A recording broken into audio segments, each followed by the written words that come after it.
नमस्कार दोस्तों, मैं नैन्सी मलिक आपका अपने YouTube चैनल पर हार्दिक स्वागत करती हूँ। अगर आप भी एचटेट के लिए प्रिपरेशन कर रहे हैं, पीजीटी कॉमर्स के लिए तैयारी कर रहे हैं या फिर 11th या 12th क्लास में हैं, तो हमारी वीडियोस आपके लिए बहुत ही इन्फॉर्मेटिव हो सकती हैं। हम अपने वीडियोज़ के अंदर 11th और 12th दोनों का कंप्लीट सिलेबस है वो कवर करवाएंगे। हमने अभी 12th का सिलेबस शुरू करवा रखा है, जिसके अंदर हमने फर्स्ट चैप्टर है वो कंप्लीट कर लिया है और सेकंड चैप्टर आज हमारा कंप्लीट हो जाएगा। इससे पहले सेकंड चैप्टर के ऊपर 2 वीडियो हैं, जिसके अंदर हमने गुडविल के बारे में बताया है, गुडविल क्या होती है और method of valuation of goodwill, और साथ के साथ रिकॉन्स्टिट्यूशन ऑफ पार्टनरशिप फर्म के बारे में पढ़ा है। अगर वो वाली वीडियो आपने नहीं देखी है तो पहले वो कंप्लीट करें, उसके बाद हम इस वीडियो पे चलते हैं। तो हम अब करते हैं accounting treatment of goodwill when there is change in profit sharing ratio of existing business. क्या चीज़ है, जब हमने पहले शुरुआत में शुरू किया था ना ये चैप्टर, तो उसमें देखा था कि जब हम अपनी प्रॉफिट शेयरिंग रेशियो में चेंज करते हैं तो उसकी वजह से क्या होता है, या तो गेन होता है किसी पार्टनर को या फिर लॉस होता है। ठीक है, तो उसमें हम सेक्रीफाइसिंग रेशियो निकालते हैं और गेनिंग रेशियो निकालते हैं। उसी तरीके से अब देखते हैं अकाउंटिंग ट्रीटमेंट क्या होता है गुडविल का। अब देखो, जो पहले जो हमारी बिजनेस के अंदर गुडविल बुक्स के अंदर दिखाई गई है, तो उसको हम उससे पहले की जितनी भी गुडविल है ना, उसको हम ओल्ड पार्टनर की ओल्ड रेशो में है क्या है डिस्ट्रीब्यूट कर देंगे। और जो हम करंट में जो नई गुडविल निकालेंगे ना, उसका क्या करेंगे, हम जो कैपिटल अकाउंट होता है पार्टनर्स का, उसमें ट्रांसफ़र कर देंगे। तो पहले एक क्वेश्चन देख लेते हैं, उसके हिसाब से बताऊंगी मैं आपको। 2 पार्टनर थे ए और बी। पहले वो अपना प्रॉफिट है 1:1 के हिसाब से डिस्ट्रीब्यूट करते थे। अब उन्होंने डिसाइड किया कि वो अपनी प्रॉफिट शेयरिंग रेशियो है वो चेंज करेंगे, और वो सोचते हैं कि ए और बी 1:2 के हिसाब से डिस्ट्रीब्यूट करेंगे अपना फ्यूचर प्रॉफिट जितना भी होगा। तो 1:2 के हिसाब से डिस्ट्रीब्यूट करेंगे, क्या होगा, चेंज आएगा। एक पार्टनर सेक्रीफाइस करेगा और एक गेन करेगा। तो जो पार्टनर सेक्रीफाइस करेगा ना, उस पार्टनर को गुडविल में हिस्सा मिलेगा, उसके द्वारा जो पार्टनर गेन करेगा। जो गुडविल हमारी बुक्स में दिखाई गई है ऑलरेडी, वो तो हमारी डिस्ट्रीब्यूट हो जाएगी ओल्ड रेशो में, क्योंकि अब तक जितना कमाया है ना, उनका दोनों का इक्वल हिसाब था। मतलब जिस भी रेशो में वो अपनी प्रॉफिट शेयरिंग रेशो रखी थी उन्होंने ओल्ड में, तो उस हिसाब से वो अपना मेहनत लगा रहे थे उसके अंदर। तो जो बुक्स में दिखा रखी है पहले, वो उनकी ओल्ड रेशो में डिस्ट्रीब्यूट हो जाएगी। और जो नई रेशो निकालेंगे हम, उसके अंदर जो नई गुडविल होगी उसको हम डिस्ट्रीब्यूट करेंगे। किस तरीके से, जो सेक्रीफाइस करेगा ना, गेनिंग करने वाला बंदा, उसको अपनी गुडविल का हिस्सा देगा। अब 1:1 थी ए और बी, 1:1, और नई इन्होंने 2:1 रखी है। हमें पता है सेक्रीफाइसिंग रेशियो का क्या फॉर्मूला होता है, old ratio minus new ratio. हमारी ओल्ड रेशियो कितनी है, 1/a की कितनी है 1/2, और न्यू रेशियो कितनी है ए की 2/3। अब देखो ये सेक्रीफाइस कर रहा है या गेन कर रहा है, तो इसको हम एलसीएम लेंगे तो 6 हमारा एलसीएम आ जाएगा। 3 को मल्टीप्लाई करेंगे 1 से तो 3, और 2 2 ज़ा 4, तो मतलब -1/6 आ गया। -1 है, मतलब सैक्रिफाइसिंग निकाल रहे हैं तो माइनस में आया, तो इसका मतलब वो गेन करेगा। किससे गेन करेगा, बी से। अब बी देख लेते हैं, क्योंकि बी की हमारी पॉजिटिव में आएगी। आप देखोगे तो बी की क्या आएगी, पॉजिटिव। ओल्ड कितनी है 1/2, माइनस न्यू कितनी है 1/3। एलसीएम लेंगे 6, और 3 1 जा 3, माइनस 2 1 जा 2, तो 1/6 ये पॉजिटिव में आई है। मतलब कि बी है वो क्या करेगा, सेक्रीफाइस करेगा, क्योंकि ये सेक्रीफाइसिंग रेशो निकाल रखी है। अगर गेनिंग रेशो निकालते हम और एक बंदे की पॉजिटिव में आती, एक की नेगेटिव में आती, जिसकी पॉजिटिव में आती तो वो तो गेन करता, जिसकी नेगेटिव में आती वो सेक्रीफाइस करता। अब हम सेक्रीफाइसिंग निकाल रहे हैं तो जिसकी पॉजिटिव में आएगी तो वो सेक्रीफाइस करेगा और जिसकी नेगेटिव में आएगी वो गेन करेगा। अब ए तो 1/6 पार्ट है, वो क्या करेगा, गेन करेगा, और बी है वो सेक्रीफाइस करेगा।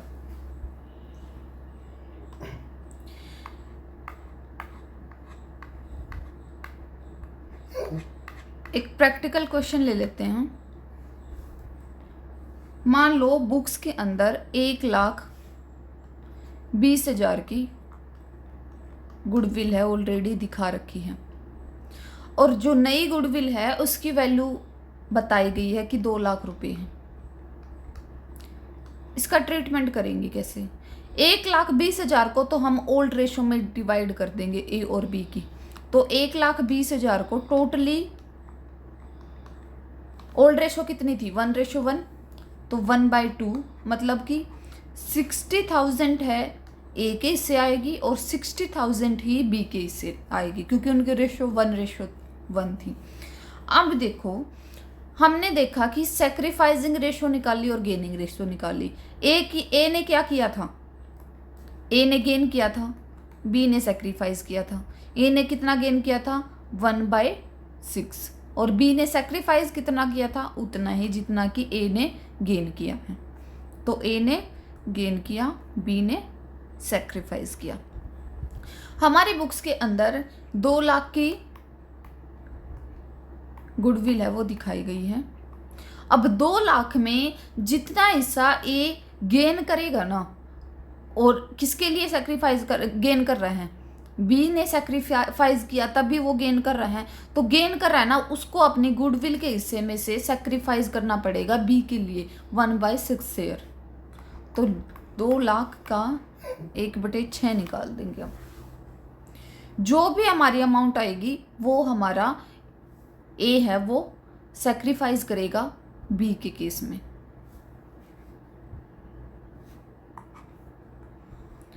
ये फ्रैक्शन में आएगी आपकी, जो भी है आप निकाल लेना, ज़्यादा टाइम वेस्ट नहीं करते। नेक्स्ट चलते हैं अपने नेक्स्ट क्वेश्चन की तरफ।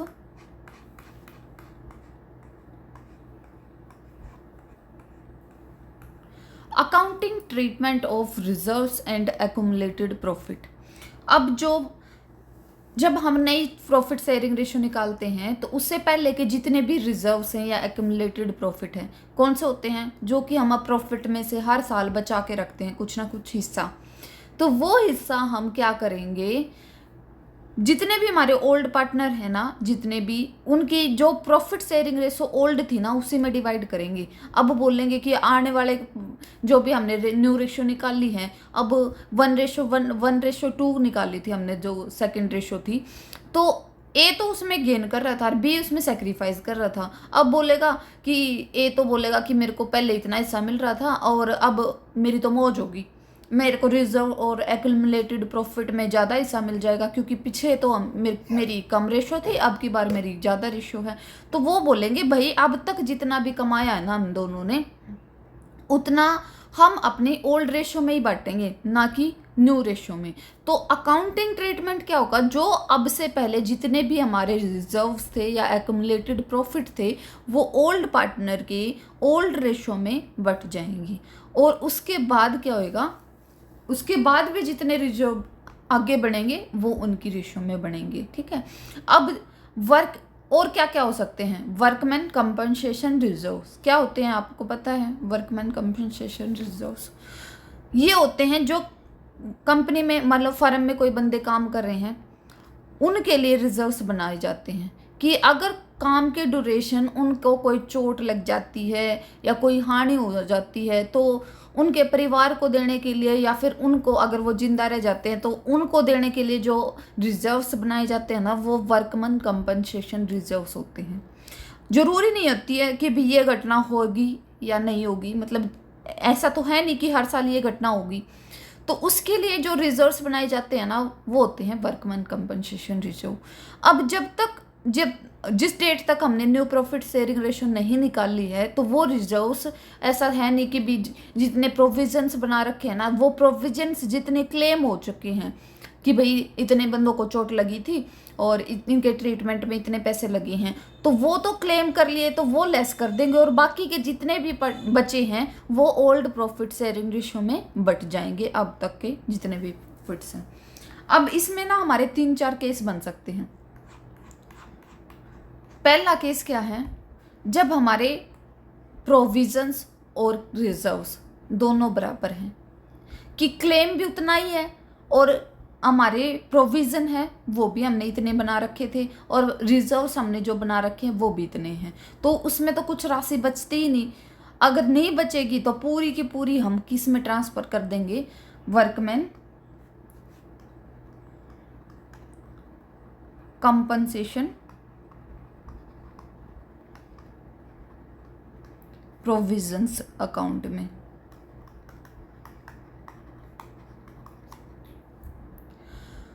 अगर कुछ राशि बच जाती है कि मान लो हमने रिजर्व्स तो बना रखे थे 50,000 के और हमारे क्लेम किए गए 30,000 रुपये, कि 30,000 रुपये का खर्चा आया है, कि 30,000 किसी की हेल्थ के ऊपर लगाए हैं, तो जो हमारे 20,000 रुपये बचेंगे ना, वो 20,000 पार्टनर्स के कैपिटल अकाउंट में ट्रांसफ़र कर दिए जाएंगे, जो कि उनकी ओल्ड रेशो होगी, प्रॉफिट शेयरिंग रेशो उसके अंदर। ठीक है।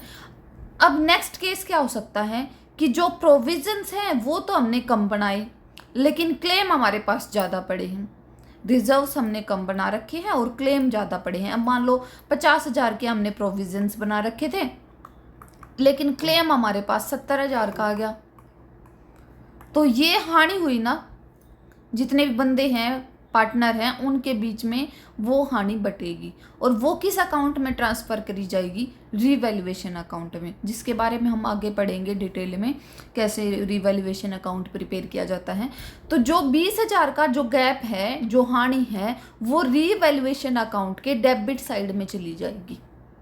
अगर कुछ बचता है तो कैपिटल अकाउंट में ट्रांसफ़र हो जाएगा पार्टनर्स के, क्योंकि उनके लिए वो फ़ायदा है, उन्होंने ही तो अपना पैसे में से निकाल के वर्कमैन कंपनसेशन रिजर्व्स है वो बना रखी हैं। अगर नहीं बचता, एक्स्ट्रा पे करने की नीड है, तो वो रीवैल्यूएशन अकाउंट में डेबिट साइड में चला जाएगा। अब रीवैल्यूएशन अकाउंट का जो बैलेंस आएगा ना डेबिट साइड में, मान लो जितने भी लॉसेज बनेंगे लास्ट में जाके, वो भी हम पार्टनर्स के कैपिटल अकाउंट में ही डालेंगे, लेकिन उसकी साइड चेंज हो जाएगी। अगर प्रॉफिट है तो हमारा क्रेडिट साइड में जाएगा, अगर लॉस है तो वो हमारा डेबिट साइड में जाएगा। ठीक है। अब नेक्स्ट देख लेते हैं, नेक्स्ट क्या आता है हमारा, इन्वेस्टमेंट फ्लक्चुएशन रिजर्व्स। क्या होते हैं इन्वेस्टमेंट फ्लक्चुएशन रिजर्व्स? जो रिजर्व्स हम इसलिए बनाते हैं कि हमने जो इन्वेस्टमेंट कर रखी है ना, अगर उसकी हमारी हम बुक्स में लिखते हैं, जैसे हमने 5 साल पहले कोई इन्वेस्टमेंट करी तो हमने बुक में लिख दी, मान लो वो 5,000 की करी थी। ठीक है। अब हम उसकी करंट में मार्केट वैल्यू देखेंगे, इसमें कंपेयर किया जाता है बुक वैल्यू में और मार्केट वैल्यू में। बुक वैल्यू तो वो जो हमने अपने बुक्स में शुरू में एंट्री दिखाई है कि भी इतने की इन्वेस्टमेंट करी है, और मार्केट वैल्यू वो जो आज के हिसाब से उसकी वैल्यू बनती है। ठीक है। अब हम इसमें भी 2-3 केस बनते हैं हमारे। अगर हमारे इन्वेस्टमेंट फ्लक्चुएशन रिजर्व्स वो ज़्यादा हैं और हमारे क्या नाम है मार्केट वैल्यू है वो कम है, तो क्या हुआ, रिजर्व्स ज़्यादा है मार्केट वैल्यू से या बुक वैल्यू से, तो इसका मतलब वो बचा हुआ पैसा पार्टनर्स के कैपिटल अकाउंट में ट्रांसफ़र कर दिया जाएगा। अगर वो मार्केट वैल्यू हमारी बुक वैल्यू से कम है, कि मान लो हमने 5,000 की इन्वेस्टमेंट करी थी और बच गई हमारे पास आज के टाइम पे, क्योंकि वैल्यू डाउन होगी, मार्केट में शेयर गिर गई या किसी रीजंस की और रीजंस की वजह से, तो उसकी इन्वेस्टमेंट की वैल्यू हमारी 3,000 रुपये बच गई, तो जो 2,000 रुपये है वो लॉस हो गया ना। वही इसी तरीके से इसका ट्रीटमेंट किया जाएगा, वो 2,000 रुपये पार्टनर्स के कैपिटल अकाउंट में चले जाएंगे और लॉस के रूप में, और साथ के साथ किस में जाएंगे, रीवैल्यूएशन अकाउंट के डेबिट साइड में। अगर कुछ बचता है, प्रॉफिट बचता है, मान लो 5,000 इन्वेस्ट करे थे और आज उसकी वैल्यू बढ़ के 7,000 रुपये हो रही है, तो 2,000 रुपये जो बड़े हैं वो कैपिटल अकाउंट के क्रेडिट साइड में चले जाएंगे हमारे पार्टनर्स के। आई थिंक आपको क्लियर होगा। अगर कुछ डाउट है तो मेरे को कमेंट सेक्शन में आप पूछ सकते हैं। उसके बाद हम नेक्स्ट टॉपिक पे चलते हैं, accounting for revaluation of asset and liability when there is change in profit sharing ratio of existing partners. जो करंट में पार्टनर हैं उनके प्रॉफिट शेयरिंग रेशियो चेंज हो रही है। अब उस डेट तक हम देखेंगे बैलेंस शीट में क्या क्या चीज़ें बची हैं, ताकि कुछ लॉस है तो वो उनके डेबिट में चला जाएगा और प्रॉफिट है तो कैपिटल अकाउंट क्रेडिट में चला जाएगा। अब रिवैल्यूएशन अकाउंट हमें क्या बताता है? रिवैल्यूएशन क्या होता है? हम जो बुक्स में एंट्री कर रखी है ना एसेट्स की और लाइबिलिटी की, मान लो एक एसेट हमने 10 साल पहले खरीदी है, कोई भी एसेट लगा लो, हमने एक मशीनरी खरीदी, वो 10 साल पहले 1 लाख रुपए की आई थी, तो क्या 10 साल पहले और आज के टाइम पे उसकी वैल्यू उतनी रहेगी? नहीं ना, वो हमारी डेप्रिसिएट होती है हर साल। टेंजेबल एसेट्स की वैल्यू हर साल घटती जाती है, सिर्फ कुछ ही आइटम को छोड़ के। जैसे इन्वेस्टमेंट हमने कर दी या फिर लैंड खरीद ली, तो लैंड की तो बिल्डिंग की लैंड की वैल्यू, बिल्डिंग की तो लगा लो वो टूटे फूटेगी, उसकी घटेगी। लेकिन अगर हमने ज़मीन खरीदी है तो उसकी वैल्यू हमारी एप्रिसिएट होगी, मतलब बढ़ेगी।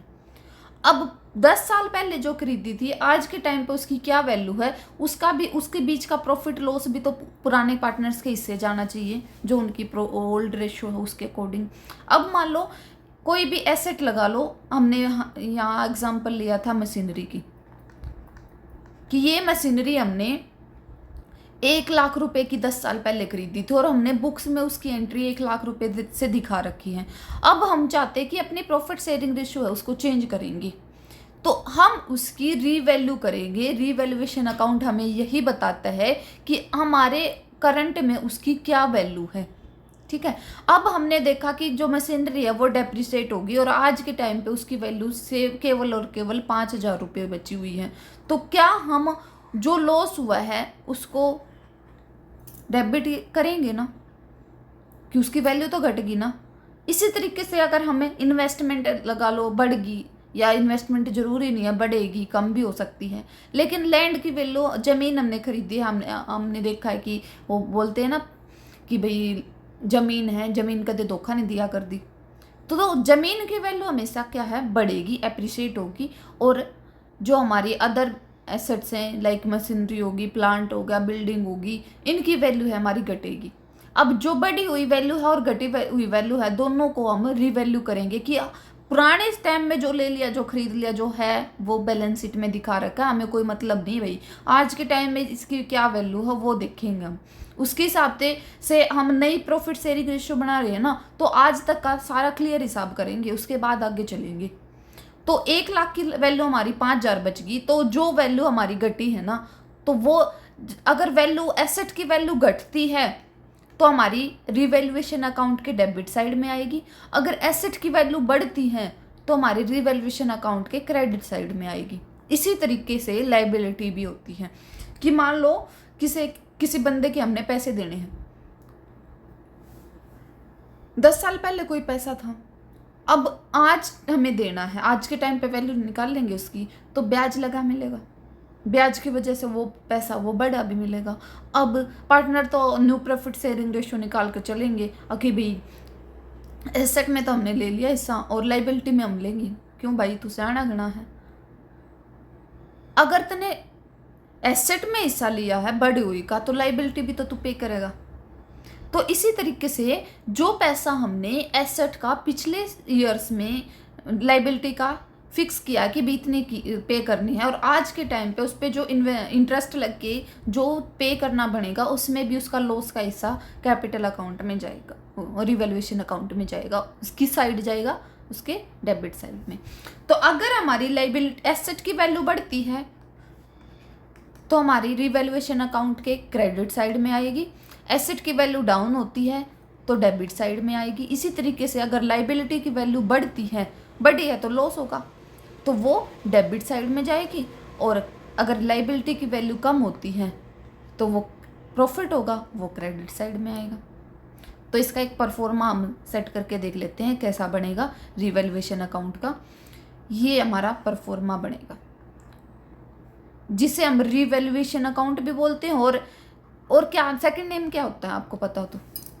पीछे हमने देखा था एक profit and loss adjustment account पढ़ा था, जिसके अंदर हमने देखा था कि कौन सी एंट्री डाली जाती है जो या तो हम भूल गए हैं या फिर गलत अमाउंट डाल दी है। एक तरीके से ये गलती अमाउंट हुई ना कि आज के टाइम उसकी वैल्यू कुछ है और बुक्स में हमने क्या दिखा रखी है। तो ये हम या तो रिवैल्यूएशन अकाउंट प्रिपेयर करके लगा सकते हैं इन सभी की वैल्यू, या फिर adjustment profit and loss adjustment account बना के। अब इसमें दोनों साइड होंगी, एक डेबिट साइड और एक क्रेडिट साइड। जो भी अमाउंट होगी, अगर अभी मैंने रिपीट करने की जरूरत नहीं होगी आई थिंक, जो वैल्यू है बढ़ेगी, इनकम बढ़ाएगी किसी भी फर्म की, तो वो किस साइड जाएगी? वो क्रेडिट साइड जाएगी। और जो इनकम को कम करेगी वो डेबिट साइड में जाएगी। ठीक है, आई थिंक आपको क्लियर होगा। अब इसकी एंट्री भी हमें पता है कि हमने देख रखा है, जिस भी अकाउंट में जो भी अमाउंट हम ट्रांसफ़र करते हैं, अगर वो डेबिट साइड में हम एंट्री करते हैं तो वो अकाउंट है वो डेबिट हो जाएगा और जो स्टेटमेंट है वो क्रेडिट हो जाएगी। अब लाइक एसेट की वैल्यू बढ़ी थी, मशीनरी है, मशीनरी की मान लो लैंड की बढ़ी थी और मशीनरी की कम हुई थी। अब मान लो कि लैंड की वैल्यू है वो 10,000 थी, 10,000 थी बुक्स में, और आज के टाइम पर उसकी वैल्यू हो रही है 70,000 रुपये। तो जो बढ़ी हुई वैल्यू है ना, जो गैप है इनका 60,000 का जो गैप है, वो बढ़ी हुई वैल्यू किस साइड जाएगी? क्रेडिट साइड में, रिवैल्यूएशन अकाउंट में। तो इसकी एंट्री क्या होगी? और इसकी एंट्री होगी, अब क्रेडिट साइड में जाएगी तो पहले हम क्या करेंगे? वो अकाउंट ही क्रेडिट कर लेंगे टू रिवैल्यूएशन अकाउंट। पहले क्रेडिट की एंट्री कर देंगे रिवैल्यूएशन अकाउंट किससे? कितने अमाउंट से? 60,000 रुपये से। और डेबिट किससे होगी? क्योंकि हमारी लैंड से रिलेटेड है, to increase in land, to increase in land value. तो 60,000 यहाँ आएगी। इसी तरीके से अगर कोई चीज़ डेबिट हो रही है कि वैल्यू घट रही है किसी एसेट की, अब मैंने मशीनरी का एग्जांपल लिया था, तो उस केस में रिवैल्यूएशन अकाउंट डेबिट हो जाएगा टू मशीनरी आ जाएगा, क्योंकि मशीनरी की वजह से हमारी वैल्यू है वो कम हुई है। आई थिंक आपको क्लियर होगा। अगर कुछ डाउट है तो आप फिर मेरे से कमेंट सेक्शन में पूछ सकते हैं। तो हमारा ये सेकंड चैप्टर अभी कंप्लीट हो गया है। अब हम नेक्स्ट चैप्टर पे चलेंगे, थर्ड पे, जिसके अंदर हमने एक वीडियो तो बना ली है, वो आपने नहीं देखी है तो वो वीडियो देखिए, और बाकी वीडियो है जो आगे कंटिन्यू करेंगे। Thank you.